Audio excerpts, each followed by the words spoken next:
Hello, and welcome to Round 6 of the HARC Can-Am Series USA Tour at Watkins Glen International in Watkins Glen, New York.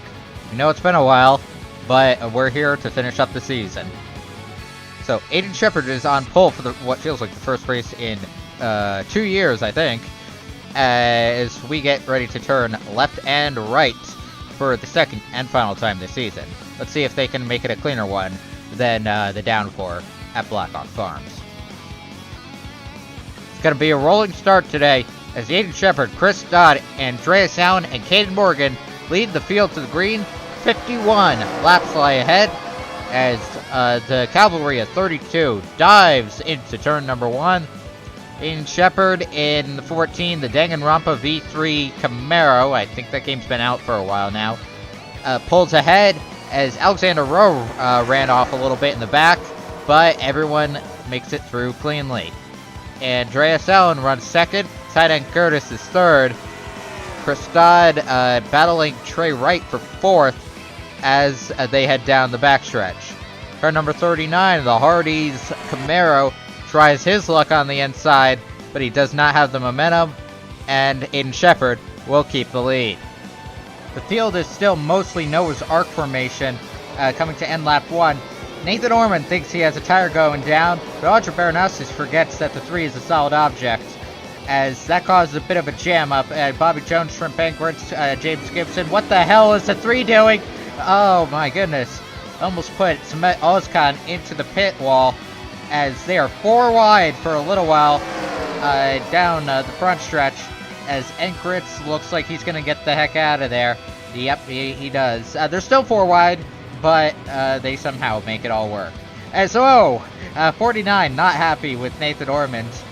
Bobby Jones had a bad qualifying run, and he's probably none too happy being stuck back here. He has damage now, and remember, Bobby Jones is the points leader. I guess there was a solar eclipse or something in that last shot, as Trey Wright tries his luck on the inside of Andreas Allen. It doesn't work, and Trey Wright spins into the turn 2 wall. That's going to set him way back, but no one collides with him, and he will continue.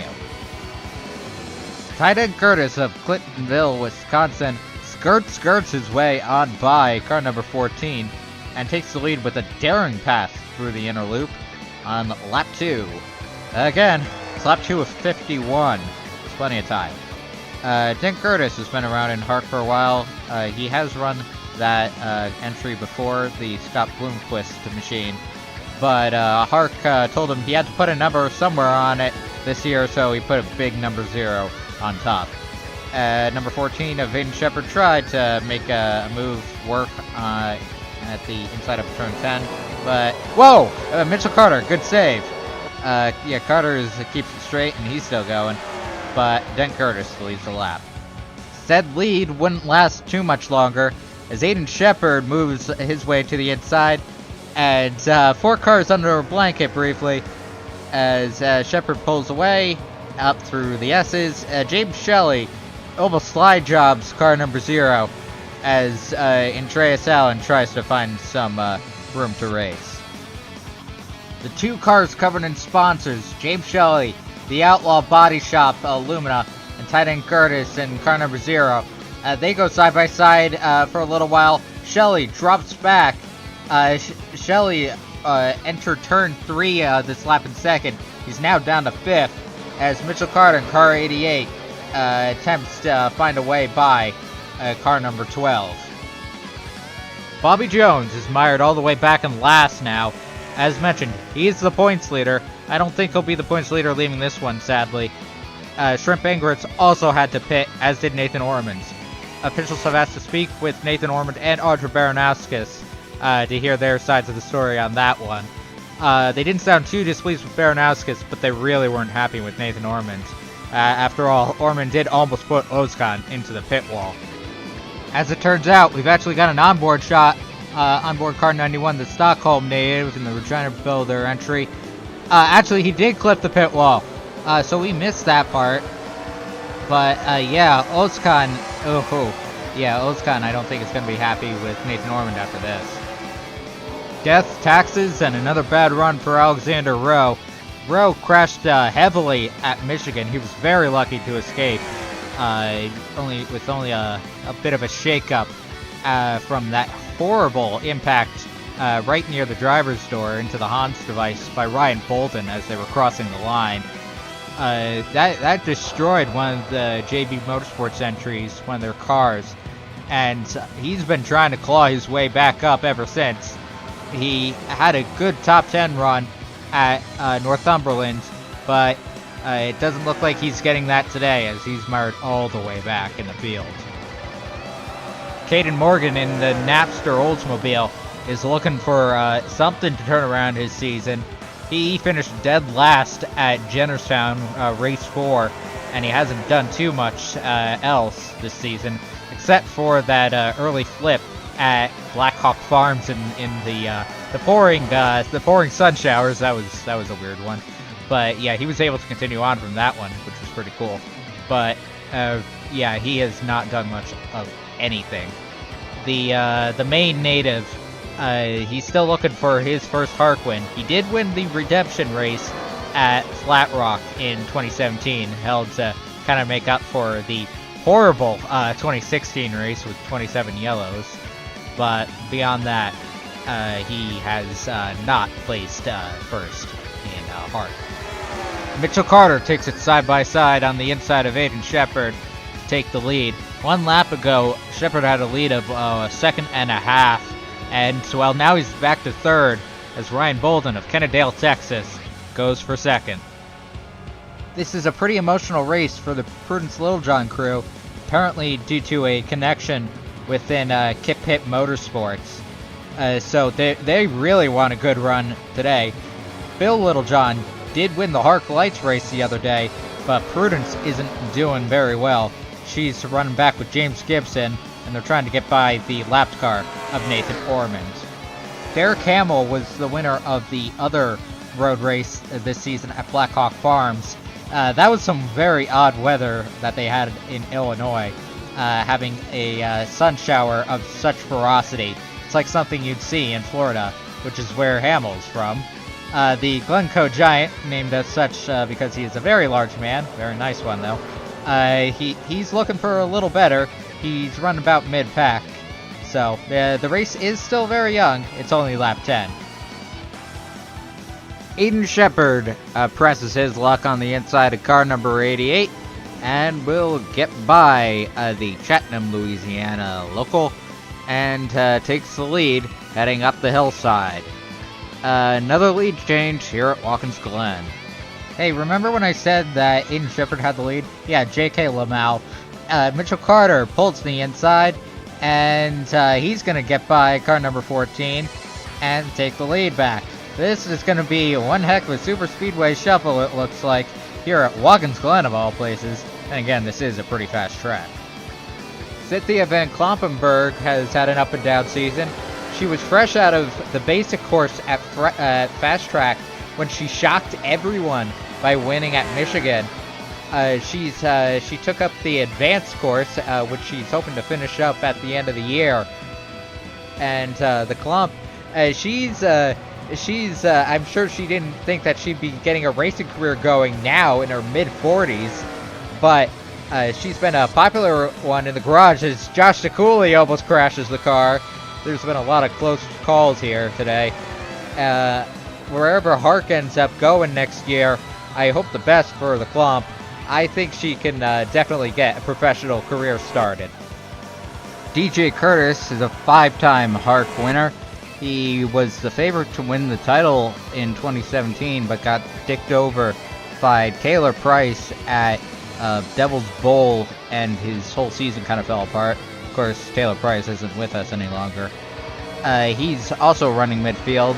The only real thing of note he's done this season was set off the big incident at the end of Michigan, for which HARC officials were really not too pleased with him.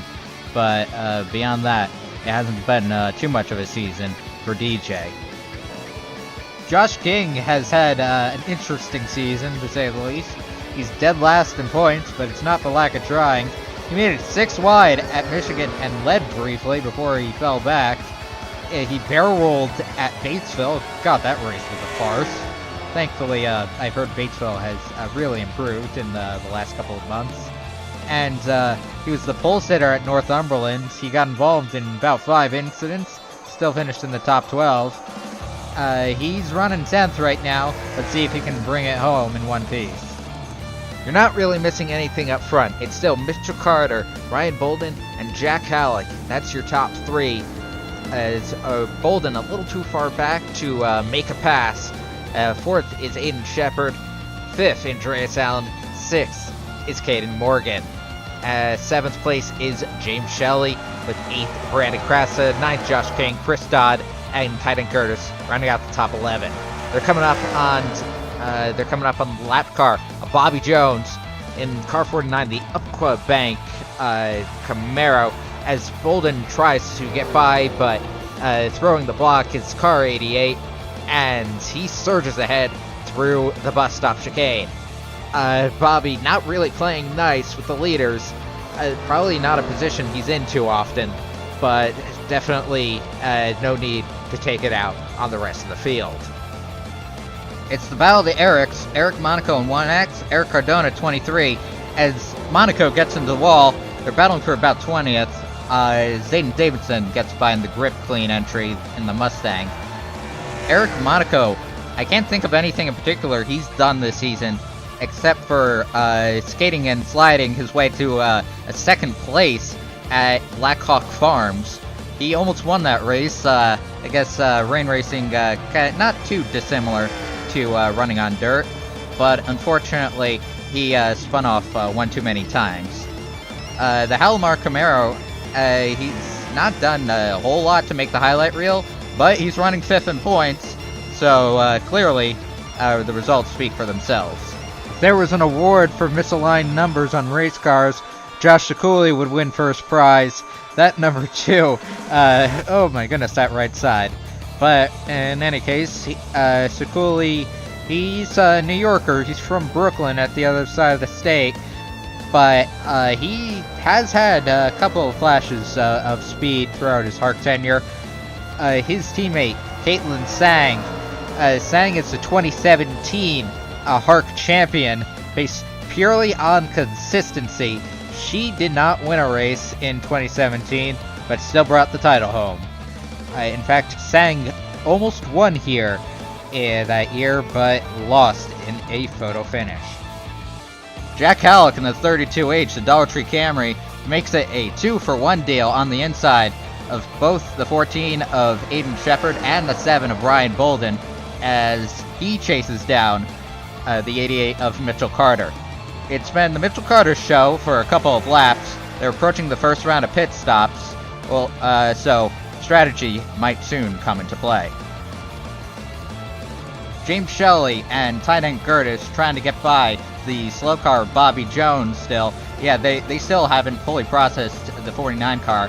As Chris Dodd, wow, that was one heck of a save. Dodd has fallen back to 11th. Falling back is definitely emblematic of his season. He started 2nd this race. Yeah, Dodd has not had a good year. Looks like Alexander Rowe is going to be your first taker on pit stops. It's the end of lap 21. They can make it about 23-24 laps on fuel, so unless they really save, no one has much of a shot of making this a one-stop race. It's possible, but not very likely.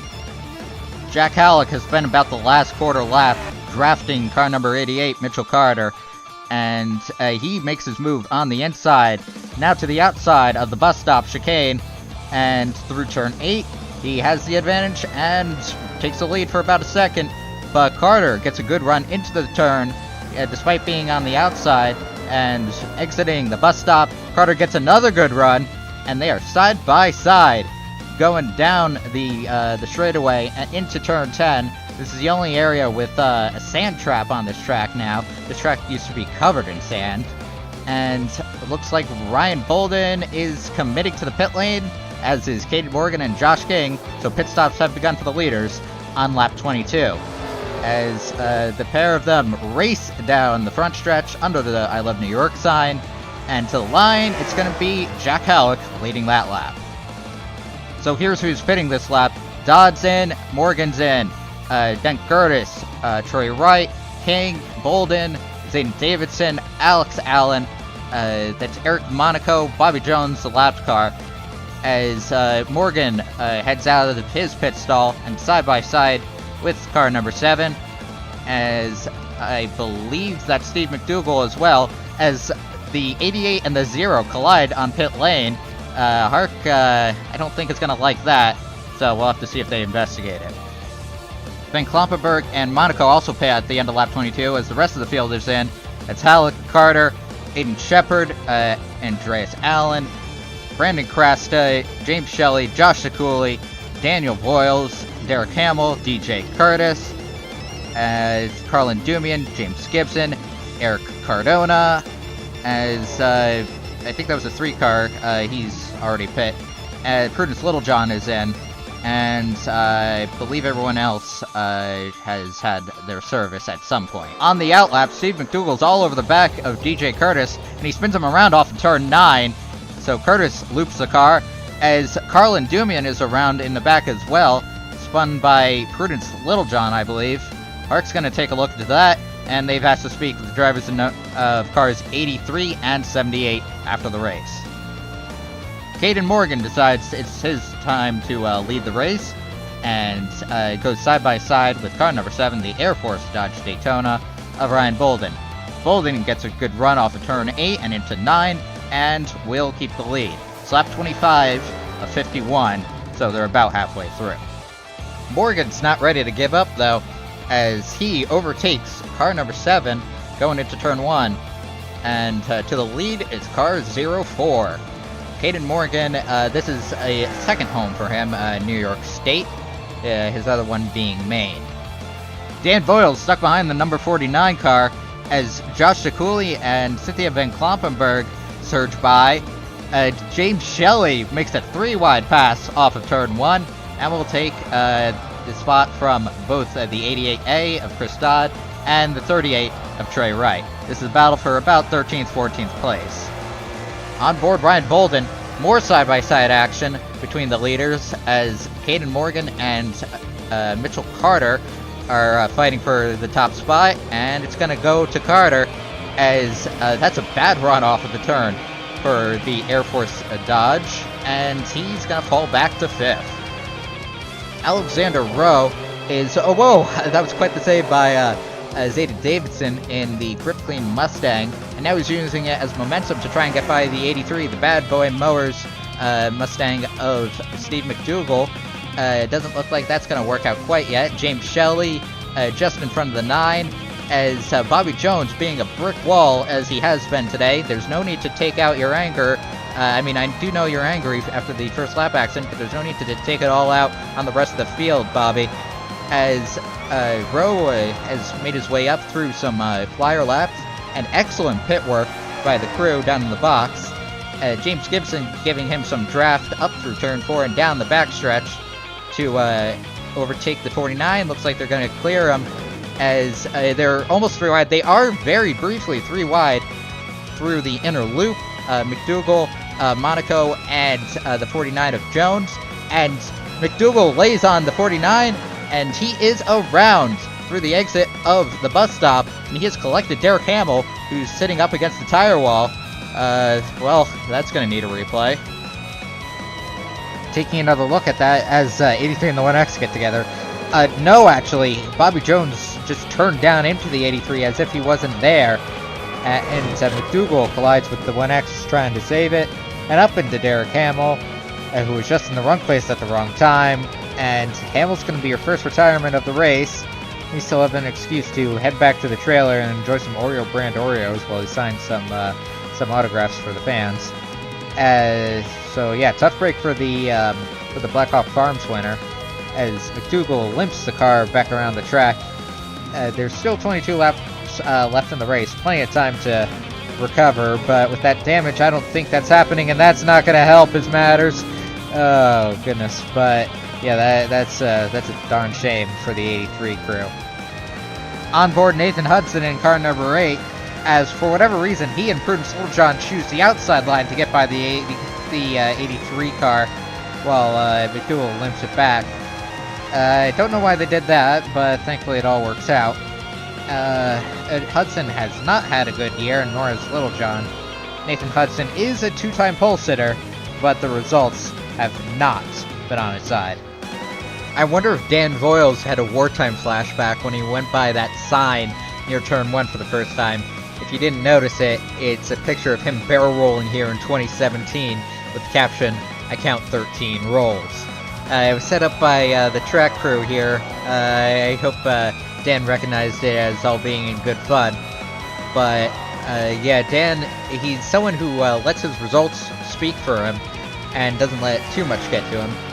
The Oklahoman has one HARC win at Indiana State Fairgrounds in 2015. He put it in the pit wall on the way back to the garage, so that was embarrassing. But yeah, he has shown a lot of skill in his HARC tenure, mostly on the road courses. I'm amazed by just how good an overtaking spot turn 1 has been. It typically is a decent spot, but I have rarely seen passes into turn this frequently. Jack Halleck takes third from Mitchell Carter. Aiden Shepard setting up on Caden Morgan for the lead. Shepard, as mentioned earlier, has one win. No points wins for Caden Morgan. Jack Halleck also winless. Mitchell Carter has one win. If one of the first-timers brought it home, it would make it 6 for 6 in first-time winners this year in the USA Tour, which is a statistical anomaly, to say the least. That would be incredible, as Shepard takes the lead off of turn 1 and heads up through the S's. The battle for 8th is heating up. Danny Curtis holds the spot, 2 Allens, and Dan Voiles won it. Single file for now through the bus stop chicane, and the 40 and the 52 get together, but Dan Voiles uses his momentum to overtake the Cookout Lumina and sets up on the Hardee's Pontiac Firebird. I think I might have called that a Camaro earlier on. The 2 Allens are the only 2-car team to run in the USA Tour. The HARC officials really didn't want teams to with 2 cars to run in the same series, but they did not prohibit it, as car number 52 overtakes the 39 and will take 9th. They're trying to set up on Dent Gurridis, so we'll have to see who emerges on top in this battle. Trey Wright has worked his way up through the field. Remember, he crashed on lap 2. He started very well, but he's been mired back a little bit. Now he's worked his way up to 12th, so not a bad run by Troy Wright, who's shown a lot of brilliance this season, but he hasn't been able to turn that into good results. We got 15 laps to go now, so here's your running order. 14, 32H, 04, 56, 09, 88, 7. That's your top 7. Dan Voiles in 52, 39, 0, 40, 38, 12, 71, 36. That's about your top 14 as the rest of the field goes by. Audra Baranowskis' win at Northumberland helped her vault about 10, 12 spots up in the points, but she's not making up for that as she's running almost a lap down. The leaders might encounter her soon. So yeah, poor follow-up for the 1 crew. I'm sure she's disappointed because she is a road racer. You don't see this very much anymore. A helmet cam. We're on board Cynthia Van Kloppenberg. We can see kind of her odd driving style, but whatever worked for her. Remember, she's still a racing school student. And the Cloud pulls into pit lane. She keeps it low and does not collide with the traffic, and will successfully make her way down towards her pit stall. Spark plug issue on car 71, so that's a shame for her. They're gonna have to replace that. Pit stops are coming up, but unfortunately, long stay in the pits. Looks like they're gonna service the car while they're at it, but she's gonna have to stick around here for a while. I hope Cynthia had her notebook on her, because just ahead of her was an example of how you don't enter the pit lane. Shrimp Ingris thinks he has an issue, gets together with Bobby Jones, and hits the pit lane too late and right into the attenuator. It was a battle for 29th, and it ends with the DeLorean going right to the garage. That is embarrassing. Jack Halleck seeking to displace Aiden Shepard from the lead as they charge down into turn 1. Brandon Crasta makes his move on the inside of the 0-4 of Caden Morgan. And it's going to be Halleck with the advantage off of turn 1 and headed up into turn 2. Halleck takes the lead and Crasta, whoa! Crasta doors the 14 in an attempt to get by, but that's not going to work. Jack Halleck, known in the garage as a bit of a prankster, often see other drivers walking away from his little schemes with smiles on their faces, shaking their heads. So he's one of the real popular ones, as is Brandon Crasta. I never do not see a smile on Brandon Crasta's face. In fact, on the faces of the entire Procrastination crew in the garage or on the pit road. Even when things are going south, they're always grinning ear to ear. So it's awesome to see such spirit shown by HARC drivers. It's a battle of the Oldsmobiles between Caden Morgan and Josh King in the 04 and the 56. You know, the fact that HARC drivers are focused not only on bringing back car bodies from 30 years ago, but in representing more than just the Camaros, the Mustangs, and the Camrys that you'd see in a super late model division. It really shows the dedication to putting on a unique show that these guys have. Of course, HARC drivers, for the most part, do not get manufacturers backing, so it really is anything goes when they choose what make and manu they want to represent. As it looks like we've got a fight for the lead. Brandon Crasta sets up on Aiden Shepard, and he's going for it, going into the bus stop chicane, the inner loop. He has the advantage for a little bit, but swings it slightly wide, and to the lead is number 14. In fact, 32H, Jack Halleck, looking to get by outside line. Very good in turn 9, but Brandon Crasta will hold him off. Doesn't seem like 14th place is a good spot to be in, as James Gibson suffers a severe mechanical failure and pulls the number 75 Purolator Dodge Daytona to the inside. He's going to limp it back around. That's a darn shame for James Gibson, the master fabricator from Michigan, who was pretty influential in getting Blackhawk Farms on the schedule. He has not had a good season either. There's a couple of these guys who haven't had good years, and, well, Gibson is one of them. Aiden Shepard has pulled into the pit lane. The end of lap 40, start of lap 41. That is a little bit early, but let's see if he can make it work, as he makes that hard right-hander onto, into the pit box. Xander Rowe is in, as is Alex Allen.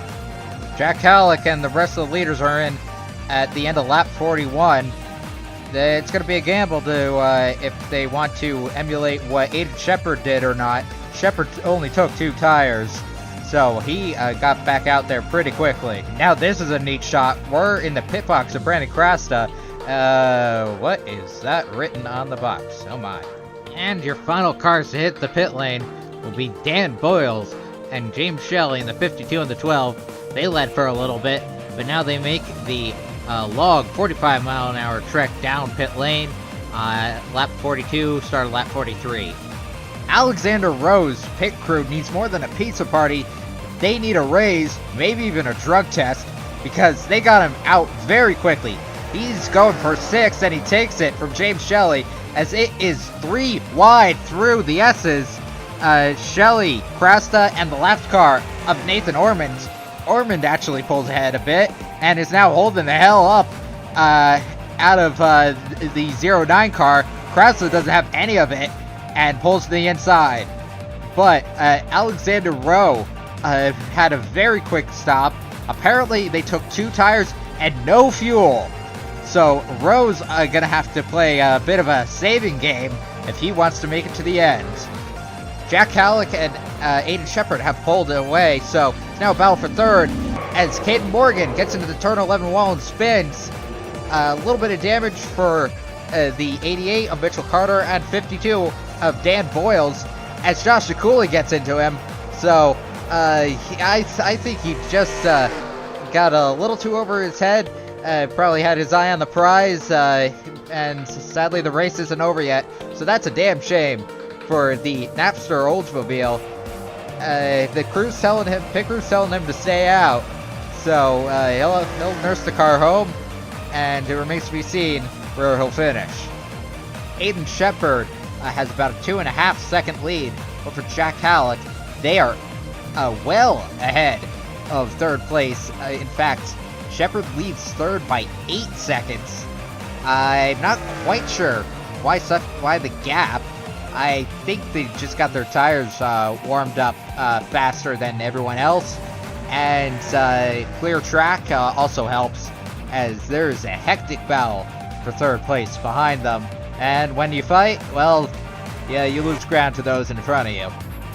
But Shepard has Audra Baranowskis as a pick, so he's safe, at least for right now. For the last lap and a half, Nathan Orman has been holding up Josh King, and King is not happy, and he is done. He turns around car number 3, who spins across the track. No one hits. No!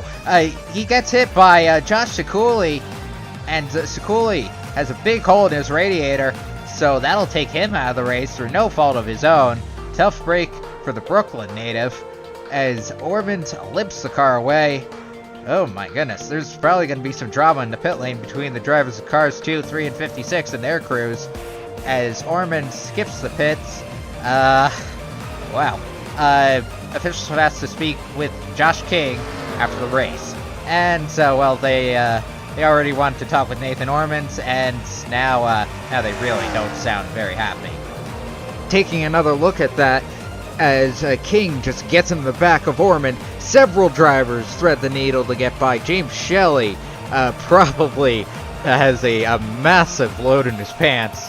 Yeah, sorry about that, Josh. You just can't do that. You cannot dump a lapped car in front of a coming pack of cars, no matter how angry you are. Jack Halleck has been spending the last couple of laps cutting into Aiden Shepard's lead, as he overtakes the Delta Camaro of Audra Baranowskis, who is a lap down and was being used as a pick by Aiden Shepard. So there's nothing standing in the way of Halleck challenging Shepard for this one. Halleck does have the fastest car on the track, and he has the fastest lap, an 80.107. Brandon Crasta pulls out to make a pass on car 88 of Mitchell Carter, and it looks like he's going to take fourth place pretty easily.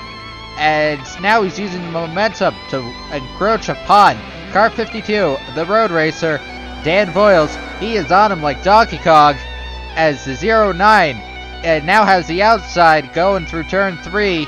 So Voiles has the advantage, but car 09, the Mack Tools Chrysler LeBaron, pushes on forward anyway. And now third place belongs to Brandon Crasta. Crasta really needs this run, as Mitchell Carter side by side with car 52. Yeah, Crasta needs this one, and he's getting a great run today at third place. Unfortunately, they're well far behind the leader. So unless there's a crash between the 32H and the 14, this is probably as far up through the field as he's going to progress. Even so, great run for him, and a great run for Voiles, who started last.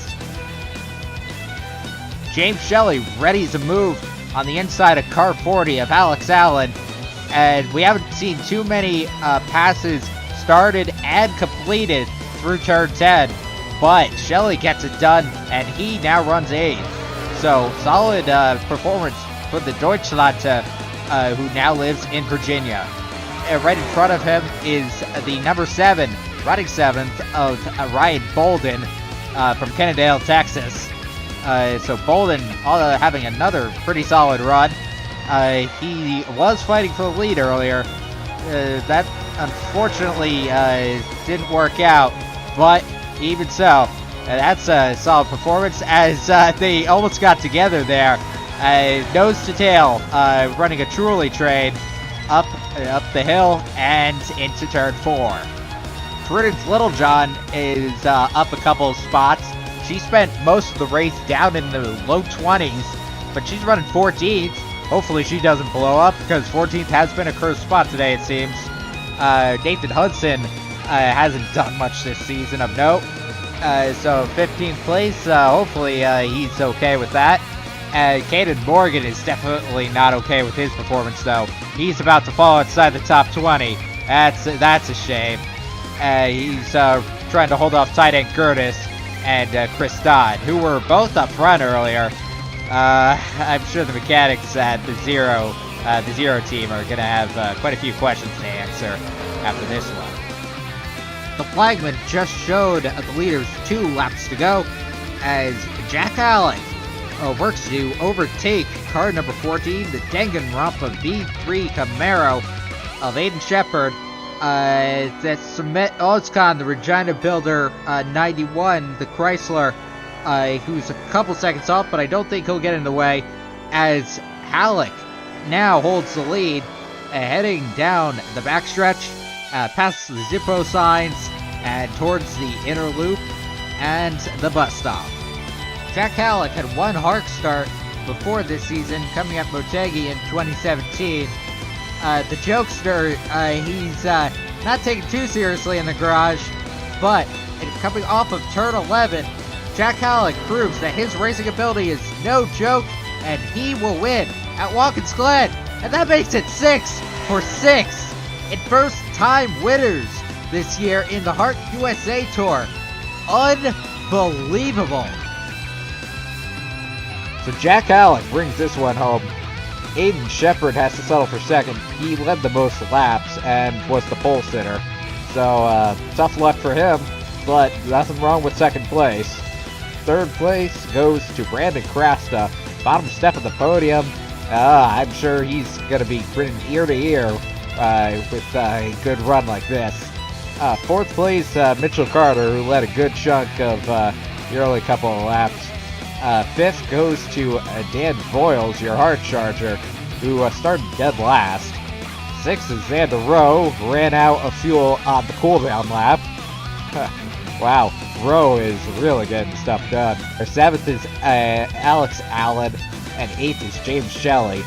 Ninth, Ryan Bolden, and rounding out the top 10 is Andreas Allen. Caden Morgan dropped all the way to 20th. He's not going to forgive himself for a long time, that's for sure.